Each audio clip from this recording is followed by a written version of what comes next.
Welcome to A Meaningful Marketplace. I'm Sarah Masoni from Oregon State University's Food Innovation Center, where I've helped countless dreamers launch their new food products. It's the science of taking a food delight from the kitchen to mass manufacturing and still keeping its great taste. That's what I do. I've been called the woman with the $1 million palate, although I haven't tried to cash that check yet. Listen in weekly for real-life stories. I'm Sarah Marshall, owner of Marshall's Haute Sauce and author of Preservation Pantry, modern canning from root to top and stem to core. I love inspiring business owners to get started on their journey, encourage folks to be part of their local community, and I'm excited to help business owners tell their stories. Hello, and welcome to the Meaningful Marketplace. We are here weekly to discuss the journey of food entrepreneurs. We're glad you've joined us today as we bring you stories of hope and inspiration. This is Sarah Marshall of Marshall's Haute Sauce. And Sarah Masoni of Oregon State University's Food Innovation Center. Hi, Sarah Marshall. Hi, Sarah. I wasn't sure if you were joining us today because I saw you posting pictures of beautiful water. Where are you?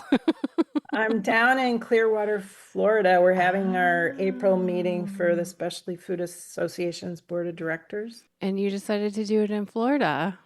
Yeah, we moved from coast to coast, so it was East Coast this spring. Very cool. Well, it looks beautiful. I hope you're having a great time. I thought you were on a vacation, so I was like, don't join us, but you're working. I'm working. All right, sounds good. Are you eating good food down there in Florida? Well, they brought a bowl of fruit to my room for me today, so I ate some fruit and I had a poke bowl for lunch and actually fruit for breakfast. A lot of fruit. Yeah. Hopefully seafood for dinner. Perfect. That sounds like all the things to eat while you're in Florida. Yeah. Cool. Well, you were talking to me about a podcast, Joy of Cooking. Our other podcast, The Joy of Cooking. You won an award. Tell us about it. So that podcast was rated in the top 20 food podcasts of all the food podcasts, which is pretty cool. Ooh. So I don't know if our listeners, if we've even talked about it on this show, but we produce the Joy of Cooking podcast as well. So if you want to listen to that, we have lots of home cooks as guests and cookbook authors and different chefs. So it is very food related, and just the goal of that podcast is just to get people to cook, especially from the Joy of Cooking cookbook, but also to talk about food memories. And since that cookbook has spanned generations and the authors are the hosts of the show, I produce it, but I end up guest hosting about every other show. So you can listen to me more if you feel the need. Actually, the first recipe that I heard about from Joy of Cooking was caramel corn, of all things. Yeah. A good friend of mine in Corvallis when I was at OSU was telling me all about how wonderful the Joy of Cooking was. This was like in the early 80s. And she presented me with a Joy of Cooking cookbook in like 1983, maybe. Yeah, I think that's the thing that's really cool is that a lot of different generations can relate to it. And it's still something that's gifted a lot when people first get married or when they first move out or, first start cooking at home. So, and then there's old recipes in there, that, John's great-great-grandmother wrote. And so a lot of those stay in the book. And so the caramel corn recipe is still in there. Marshmallows is a really popular one when people first started making marshmallows at home. Mm-hmm. But then they also continue to update the recipes. So then there'll be lots of recipes that are either inspired by, since they live in Portland, it'll be inspired by different people in Portland or just food that they've had as they've traveled around the world. So it's pretty cool. It's been a fun podcast to do. And yeah, we appreciate being nominated for that award. Top food podcast is a pretty big deal. So that is a big deal. Yeah, I hope everybody listens. Good job. Don't feel any pressure. I'm sure you'll be just fine after winning that award. I don't feel the pressure. Hang out with me. I just, I love when people want to cook. So if it's inspiring people to cook and eat food that they've made, and I'm excited about it. So we're not really going to change anything. We're just going to keep doing what we're doing. Excellent. Well, we have a special guest with us today. We have Ashley Colpaart. She's the founder and CEO of the Food Corridor, and she's going to tell us all about it. But Ashley, thank you for joining us on the show today. Thanks for having me. I'm so excited to be with the Sarahs I finally. know, so fun. I'm glad that we Hmm. could make it work.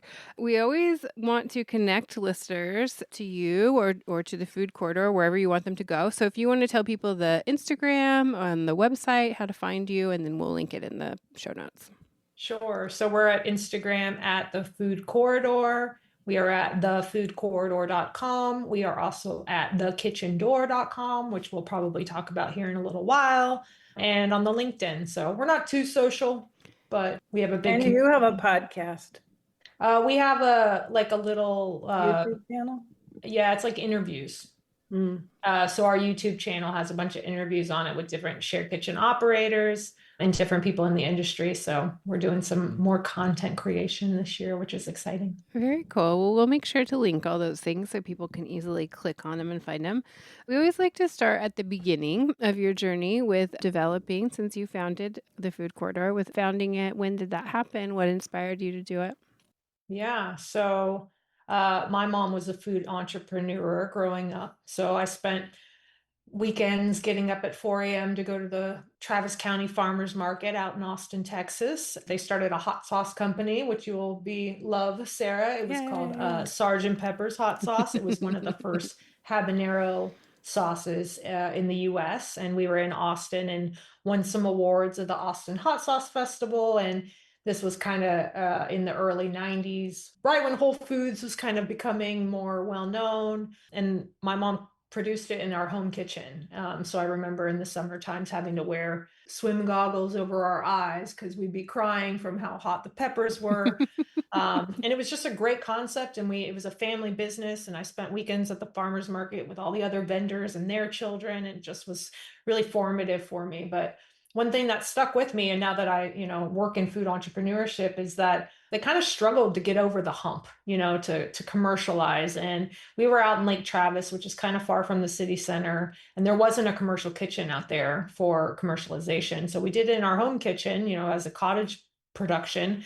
But once they started getting kind of institutionalized and able to sell into retail and other places, people wanted that. A lot of the people that wanted to buy the sauce wanted it to be produced in a commercial space and not at home. And so they kind of hit that limit, and it was a side hustle for them. It was a side business that it wasn't, enough to pay the bills at that point because it hadn't been scaled. And so they had to make the hard decision of just not really taking it to the next level. And that was always kind of disappointing because the branding was great and the sauce was great. It was award winning, all these things. So that stuck with me. And then my father was a computer engineer. He immigrated to the US in the 70s, and he helped design some of the first microprocessor chips for the home computer. So tech has always just been a really big foundation for me, the Silicon Valley and all the creativeness that was coming out of that era. So now I own a food technology company. So when I say my story, it kind of makes sense, but it wasn't until I was being interviewed by a journalist that I told that story. And he was like, "Oh, you were raised on chips and salsa." And I was like, "Yeah, I guess when you put it that way, it makes perfect sense." But yeah, my kind of adult background or why I got into this was I studied nutrition, human nutrition, and food science, food safety, and worked in community dietetics, and really became interested in food systems, how we grow, produce, manufacture, distribute, and consume foods, and how when you change any part of that system, it impacts another part of the system. So you kind of have to think of things holistically when it comes to food systems. And that was always very fascinating to me, but also the sustainability of those systems and what it means to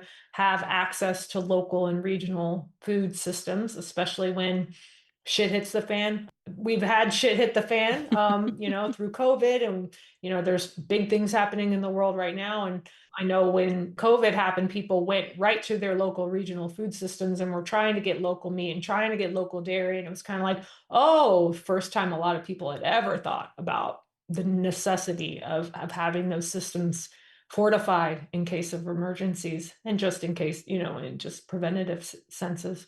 And so that was kind of what's always driven me, is like that sustainability.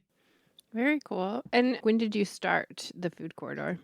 The food corridor is actually the result of my dissertation research at Colorado State. So I started it 11 years ago, and my dissertation research was looking at underutilized assets in the food space and essentially how we can make the invisible visible for people to access the infrastructure. So this was at a time where Airbnb and Uber became kind of popularized, and I was kind of thinking about the sharing economy and like what it would look like to apply the sharing economy methodology to the food system. And I was like, well, what if we did this for commercial kitchen space and we made that visible to people so that entrepreneurs could access that space more easily and know that they can, instead of paying $300,000 to build out their own commercial kitchen, they have this opportunity to access it like they would a gym membership. It's like you need a mixer, you need, scaled up infrastructure. It's kind of like accessing the treadmill or the weight system. You don't have those at home, but you might be able to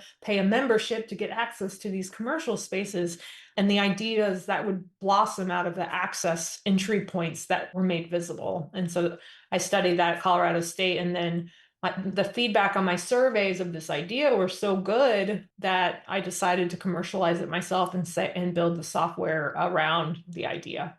I know we have a lot of people in Portland that are using your software. How many kitchens are using that software right now, Ashley? Yeah, so we have 600 shared use kitchens across the US and Canada that use Food Corridor. So Food Corridor is basically the back end software for the owner operator of the kitchen. So they use our software kind of like MindBody in the gyms and space, uses it for scheduling and booking, compliance management. So the renter's food license, their insurance, and their food handler card can all be put online for their onboarding experience. And then they can put them on a billing plan, they can book through the portal and then pay through the portal, so that all of that is done and taken care of for the owner and operator of the kitchen. So we just kind of make it seamless for them.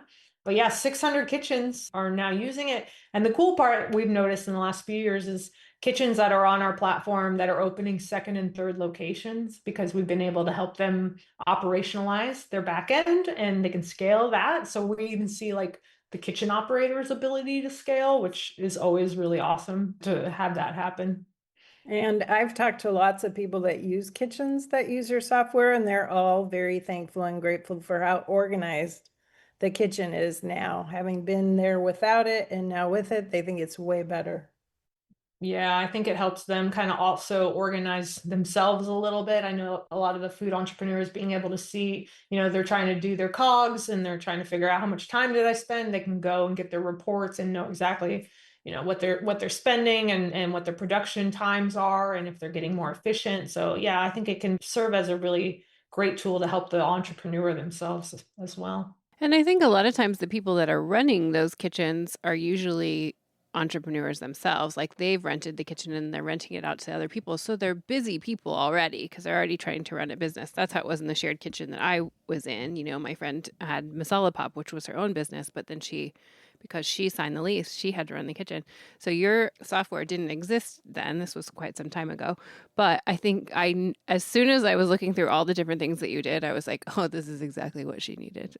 Mm-hmm. She may be in business today if she would have had it. Yeah, because it was so overwhelming. It's overwhelming to manage a kitchen while also managing a business. It's a lot because it's kind of like having two businesses. But you do all these really great things that helps people. I noticed that you have like a health department checklist and you do like billing and you have maintenance checklists, like all these things that, we would just kind of write on a whiteboard, and be like, hey, can you take care of this, but you have these great systems in place. So it's really wonderful. Do you want to talk about the different things that you provide that are helpful to the people managing kitchens?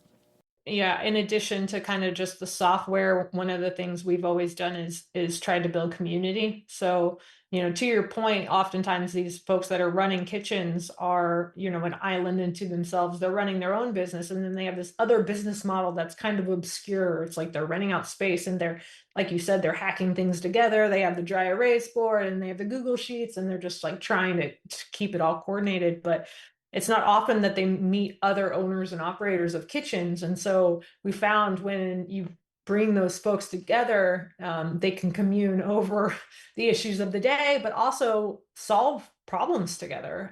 So we created a network for incubator and commissary kitchens. which is an online Facebook group where folks can ask questions. Hey, how do you deal with this? How do you deal with this kind of member that's,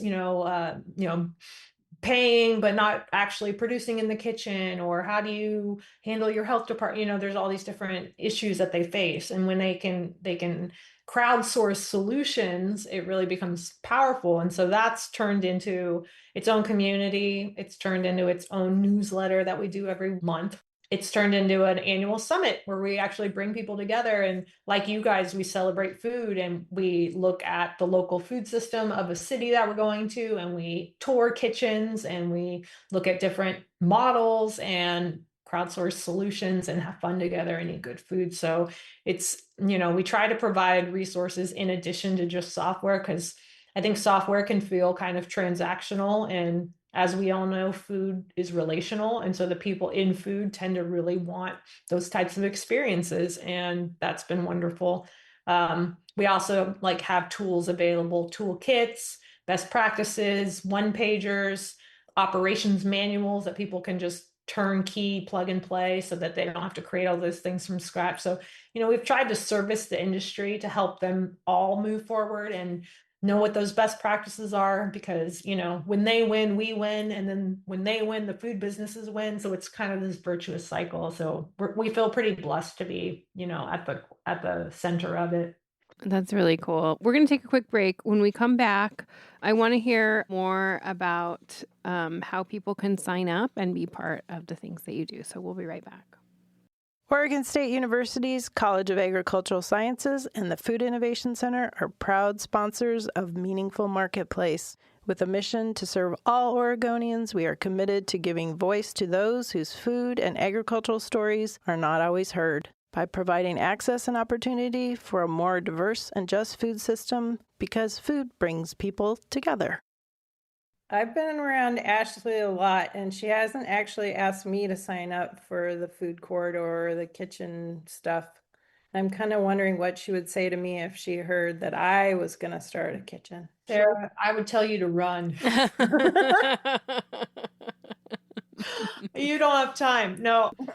So what do you mean? Are you asking what resources you should access first when first thinking about starting a kitchen? I think so, yeah. Yeah, what that pathway looks like. Mm. I think the one thing is not everyone out there is going to be an owner and operator of a shared use kitchen. That's going to be obviously a pretty small segment. But I think the part that's compelling to a lot of your listeners is the kitchen door, which, we had all these kitchens sign up for the food corridor. And if they're successful, when they get leads and they get more food businesses finding them, how might we help them be more visible? And so we basically took all the listings of the kitchens that were on our platform, in addition to any other listings we were able to find of kitchens, and we made a nationwide directory that's searchable by zip code or city on the kitchen door. And so it's really the one-stop shop place to go find all the existing shared use kitchen spaces that are available. They could be underutilized commercial kitchens, so a church kitchen,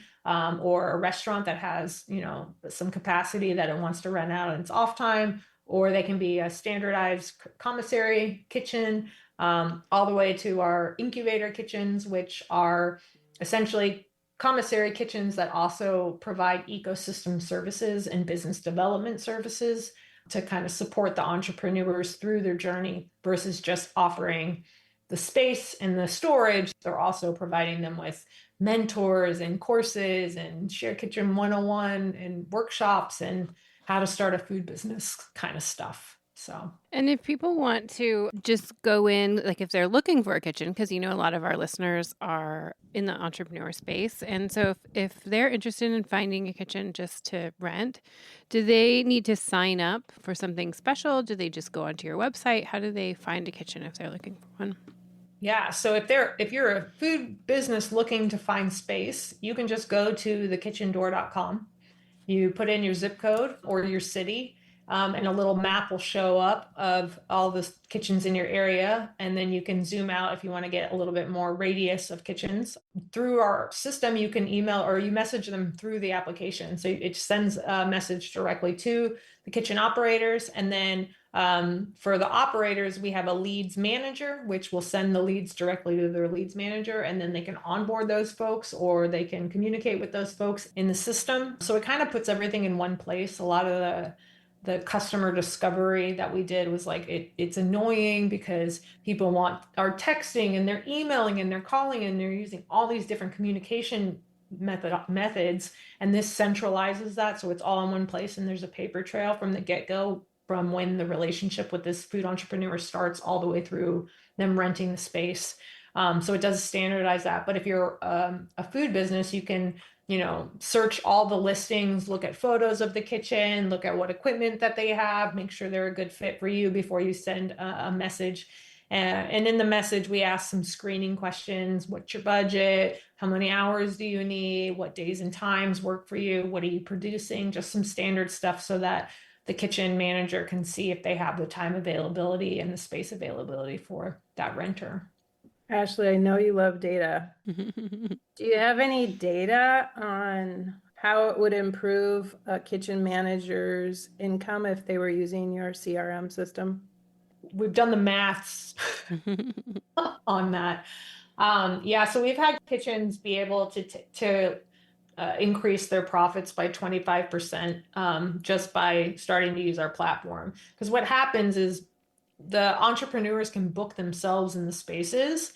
So they get that direct access to manage their own calendars and request changes if needed. But when there's multiple spaces, the percent utilization of the kitchen is like the main metric that supports the profitability of the kitchen. So if they're paying an hourly cost to use the kitchen, you want to increase that percent utilization of the spaces.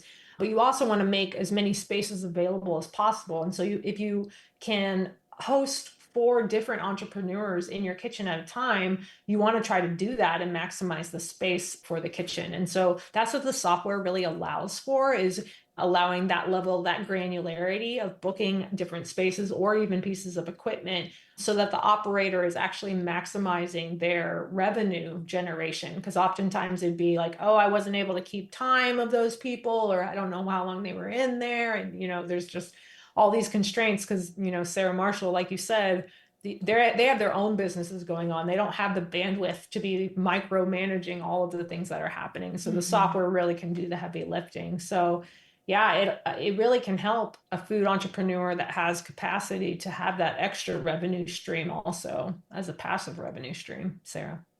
So I've gotten to go to 2 of the shared kitchen summits, and the real eye-opener for me was doing tours of kitchens. And some of the kitchens are so modular, or, they have lots of different rooms that are considered kitchens. Some of the rooms literally are not any bigger than a walk-in closet. And so I think if you're thinking about starting a shared kitchen, the summit would be a great place to start because you learn so much and you can find a mentor and network with peers and stuff like that, and then tour some of the famous kitchens. Now, where is the Shared Kitchen Summit this year, Ashley? This year, we are going to be in Providence, Rhode Island. So one of our winners of our Golden Whisk Awards, which are our acclaimed industry awards, was Hope in Maine, which is a really great and forward-thinking incubator kitchen in Providence. Their kitchen, I don't know, Sarah, if you've toured it before, but it is absolutely adorable. It's in an old schoolhouse. So it's on 2 different floors and it's got great lighting. It's like a red brick old school schoolhouse. It's absolutely adorable. And they're actually opening a second manufacturing facility in Providence because their incubator has become so successful and so many of their businesses are scaling out of it that they're looking for production capacity. And so they're actually building another facility to help be the next generation of infrastructure for these businesses that are starting to scale out of their incubator, which is a huge success story. Very cool. I noticed too that you write blog posts. I wasn't sure if it was also part of a newsletter, but you write articles about everything from insurance to things you should consider before running a kitchen. How do people sign up for those or find those if they're interested in learning about the things you're writing about? Yeah, so we do have a blog. So, you can visit our blog. We have a newsletter that you can sign up on our website for. Just go to thefoodcorridor.com and there'll be a little thing that pops up that'll ask you if you want to sign up for the newsletter. So you don't even have to find the little link on there. It'll ask you. Hopefully that's not annoying. Sometimes you get to a website and you're like, don't distract me with this. But that's our intention, is to put that in front of you right away. But yeah, we do. We post our blogs in the newsletter. That's a great way to stay with your finger on the pulse of all the things happening. We post news from across the country, policy changes that are happening. My master's is in food policy, so I tend to be a huge food policy wonk, and I write quite often about cottage food laws and the MICO laws in California and the impact that these types of laws are having on shared kitchens and on entrepreneurship. So yeah, sometimes I get really deep in the weeds. Some of my blog posts are a lot longer than others because of And that. and you have great posts on LinkedIn too, I noticed. Yeah, I'll cross post them there, just because yeah, the reader on LinkedIn is a little different than the reader of our blog, and so I'll put them in both places. Yeah. If people are interested in listing their kitchens, do they need to be a member or signed up for the service of Food Corridor? Or can they just list it? They can just list it. It's free to list, and then they get a free leads manager, which will be that, they can log in and all their leads will just show up, and they can rank their leads and communicate with their leads. So we have a freemium version of Food Corridor, which is kind of the leads part of it. So you get a listing, put your photos, you can communicate and have that centralized platform. And the idea, of course, is for over time, if we send you enough leads and you're able to manage it within this cool system, maybe you'd want to move into the software and start using us for scheduling and booking. The idea is we've built the software around the actual customer journey of not only the entrepreneur but of the operator. And so, we've done a ton of research on what the pain points are and how we might solve those in an elegant way through the software. So, we hope that that they would upgrade to the software so that we can help solve more of those problems. But there's no need to pay. You can use the freemium version and do it your own way. And I've had people that I demoed with for the software 10 years ago that came back 10 years later and they're like, okay, now I want. We stay in touch with everyone. You don't have to be a Food Corridor client to come to our events, to post on the kitchen door. You don't have to pay anything. So the community is open and welcome to all. I like that. It kind of gives them a taste of how well everything works and how it's going to help them first. So Sarah, it's kind of like doing a demo table, give them a taste. Yeah. I like it. I Exactly. think that's good. Well, and Ashley had originally reached out to me because I was posting for a friend who was renting out some kitchen space. And she had said, have them listed on the Food Corridor. And I sent it to her and she did list it, and her kitchen space is now rented. So I don't know if she'll, Success. I don't know if she'll now become a client of yours, but I don't even know if it's one person or two people or whatever. But she just became a kitchen manager from having her own space and then needing to rent it out because rent, of course, gets more and more expensive the longer you're there. It's so true. It's so true. You mentioned the journey of the kitchen operator, and oftentimes they were food entrepreneurs themselves. They started a catering company and they got their own facility, and they're not using it 100% of the time, but also some of them are ready to retire. They're tired of being on their feet, and we all know the food industry is super challenging and hard on us. And so being able to start, transitioning to leasing to other food entrepreneurs and sharing also the knowledge. I think one of the things I love about this industry is that these shared kitchens are kind of the heartbeat of the local food system in a lot of ways. They're where people go to find answers. How do I start a food business? And, what should my first steps be? And they're like, oh, you need a business license and insurance and a food handler card. And it's like, oh, great. Somebody to guide you through that process and tell you what you need to do to actually, commercialize. But then also the community of entrepreneurs in the kitchen, they're inviting each other to events and food truck rallies, and they're using each other's products in their catering events and showcasing each other's work. And it's just really awesome to see the communities around these kitchens that form, and the success stories that gravitate out of these spaces. I mean, it really, like I said, is the heartbeat of local food. And these are great, great people in these spaces. And I found the food industry is the most collaborative industry I've ever worked in. Mm-hmm. Yeah, I think so That's too. true. Yeah, I think people really try to support each other. And when I was in that shared kitchen so long ago, I mean, those people, we only shared a kitchen for maybe 2 years, but we are, still friends, 15 years later, we still hang out, and they're not even in the same like food world anymore. But it doesn't matter because you do get really close with those people because sometimes it's the only people you see. They're like your coworkers, sort of, but then they also become your support system for sure. Yeah, it's awesome. It's very nice. Well, we have to wrap it up, Ashley. So anything else that you want to tell people before we go? Yeah, just check out the kitchen door. If you know of a kitchen in your area that's not on the kitchen door, let them know about it. We're trying to grow the listings and availability there just so more food entrepreneurs can find the spaces. Yeah, follow us on our newsletter. We post a lot of our resources and things there. And then we also have Kitchen EDU, which is it's kind of the third pillar of our company. So it's kind of like the kitchen door, the food corridors of software, and then Kitchen EDU is kind of the home for our events. We do one-on-one workshops for operators of kitchens. It's where we sell a lot of our reports and our toolkits and things like that. And that's where our community is hosted. And Tyler, who I think you guys have both met Tyler from the Specialty Food Association, we're so grateful to have her. She's my director of special projects, and she's just has built Kitchen EDU into its own, living, breathing part of our company. And it all feeds back into why we do what we do. So yeah, I encourage you to check out Kitchen EDU. If you're planning on opening a kitchen, come find us. Like, we have pathways and support mechanisms for you. You don't have to go at it alone. There are resources available. So please come find us, and we'd love to learn about what project you're working on in your community.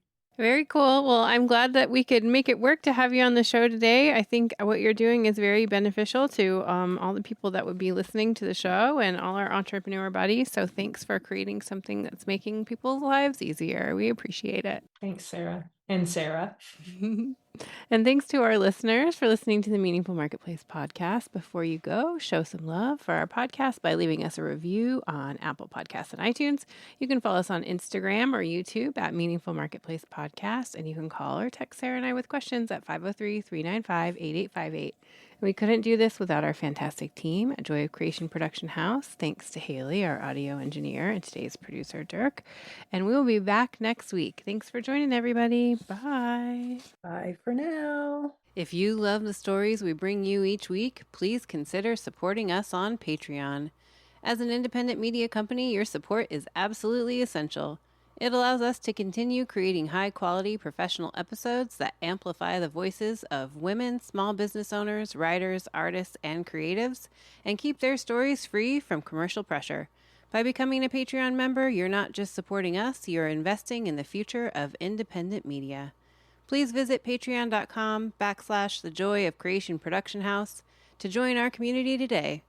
Thank you for listening and supporting our podcast dreams.